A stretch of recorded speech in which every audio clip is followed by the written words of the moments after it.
Salut tout le monde, c'est Jérémy. Je pense que vous l'avez vu si vous suivez un peu l'actualité smartphone, mais Apple a sorti sa nouvelle gamme d'iPhone et un des points les plus mis en avant, c'est ce changement du port Lightning vers le port USB-C.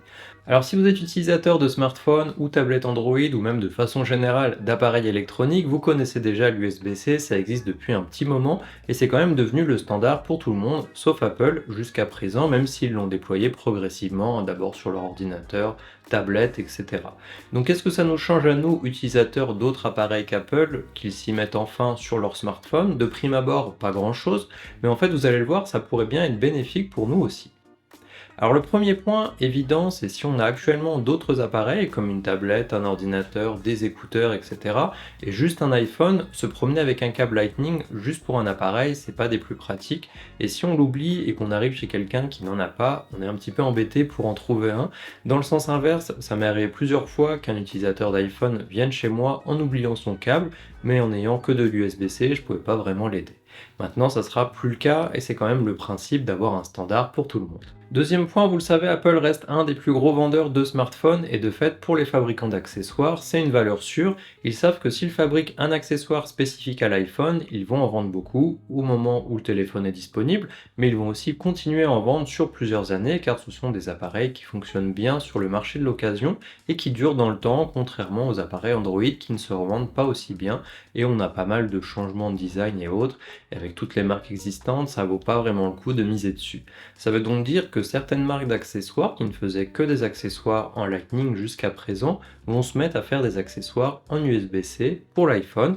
Alors j'espère que niveau compatibilité logicielle tout fonctionnera pareil, mais a priori il n'y a pas de raison que ça soit pas le cas. Et du coup on pourra en profiter aussi sur les téléphones Android, ça permettra du coup d'avoir plus d'accessoires, ou en tout cas aussi des accessoires de meilleure qualité. Alors ça peut être des micros, des écouteurs filaires USB-C, des lecteurs de cartes SD, des dockings de chargement, des manettes pour jouer au jeu, comme la Backbone que je vous avais présentée l'année dernière et qui justement a été récemment lancée en USB-C, mais qui était avant ça simplement réservée à l'iPhone avec le Lightning. Alors c'est sûr que pour les personnes qui étaient déjà équipées de tous ces accessoires avec cet ancien format, c'est dommage de devoir tout changer ou d'utiliser un adaptateur en changeant de téléphone, mais bon, faut bien que ça arrive à un moment. Alors vous allez peut-être vous dire que tous ces accessoires, on peut en trouver déjà existants en USB-C, et c'est vrai pour la plupart. Par contre là, comme je vous le disais, certaines marques de qualité qui ne le faisaient pas vont s'y mettre, et pour celles qui proposaient les deux, alors peut-être pas dès aujourd'hui, mais au bout de quelques mois ou années, ils n'auront plus besoin de fabriquer deux modèles, donc ça veut dire qu'en termes de recherche et développement, ils ont une diminution du travail, et en termes de fabrication, de packaging, etc., ils auront aussi moins de travail, ce qui veut dire des coûts moins élevés. Alors est-ce qu'ils vont baisser les prix? Ça je sais pas, mais ils éviteront peut-être en tout cas de les augmenter, et même d'un point de vue écologique, on va dire, ça évite de faire des doublons qui seraient pas forcément vendus au final. Ensuite, un avantage, c'est que c'est plus simple pour quelqu'un qui est déjà équipé de ces accessoires et capable de passer d'Android à iPhone et vice-versa sans avoir à penser à tous les accessoires qu'on a déjà. Moi, j'ai des micros sans fil, par exemple, qui viennent se brancher directement sur le téléphone. J'ai des câbles de charge plus longs pour certains usages, des petits ventilateurs USB-C, des dockings, et forcément de se dire que tout ça ne fonctionne pas quand j'utilise un iPhone, ça freine un petit peu, ou du coup, des fois on hésite un petit peu sur quel accessoire prendre si on prévoit de changer de téléphone plus tard. Ici, ça sera plus le cas, j'aurai plus besoin de penser à ça et j'aurai pas non plus besoin d'utiliser un adaptateur.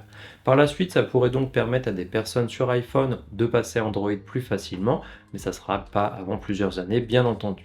Dans mon cas, j'ai prévu d'acheter l'iPhone 15 Pro afin de pouvoir vous en parler sur la chaîne, ça devrait pas tarder à arriver. Dites-moi ce que vous pensez de cette USB-C sur l'iPhone, est-ce que vous pensez qu'effectivement ça peut apporter un plus pour Android comme je viens de vous le dire, et puis on se voit dans la prochaine vidéo.